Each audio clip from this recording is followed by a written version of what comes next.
Hello guys, we are back with our next lecture. In this lecture, let us go through the second concurrency control algorithm, that is a Thomas Wright rule, guys. So to be clear, this is a small modification to timestamping, guys. Okay, so if you recall, there is a particular case in timestamping, right? So whenever a particular a particular transaction, one step has been delayed. So basically here write operation for Ti should be done before the second operation, that is assume it as a Ti and assume it as a Tj, guys. So before Tj, Ti's write operation should be done, but due to some delay it was delayed and Tj executed its write operation. So now what will be the write timestamp, guys? So now the write timestamp will be 10, right? Yes. So now as it is a 10, now as Ti has been delayed and now it came. So now what is the timestamp here? So it is a 5.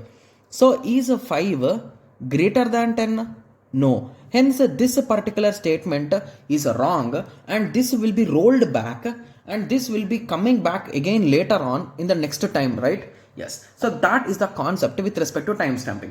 But what Thomas Wright rule says is, so wherever blind write is there, just avoid it, bro. What is there in that? So basically here if you observe, if it is writing also, indirectly this write operation will overwrite it, right? So assume that it wrote 100 and what will this write do? This write will update it to 120, assume in that way. So whatever value it might write, at the end of the day it is going to overwrite it, right? So then what is the value of this statement? Indirectly there is no value, right? So that is the reason why this says that just skip it, assume that it is not there. So that is what Thomas Wright rule says. Got it?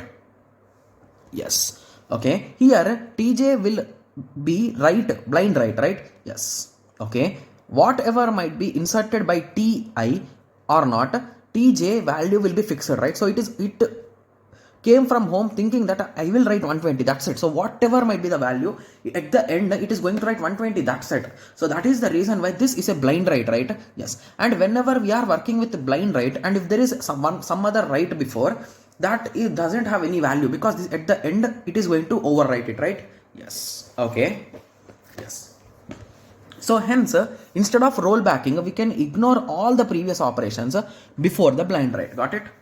Yes. So I think this is one of the most shortest explanation, right? Yes. So basically this topic is a continuation of timestamping, guys. So if you haven't watched that lecture, please watch it, because the concept which I have discussed with respect to write timestamp and all those things we have discussed in that lecture. Okay. Yes. So now let us check the properties. So basically when it comes to Thomas Wright rule, here conflict serializability will be failed, guys, and when it comes to view serializability will pass, it is not recoverable and it is not cascadelessness, and similarly there is no chance of deadlock. So this is the conclusion table for Thomas Wright rule. Okay.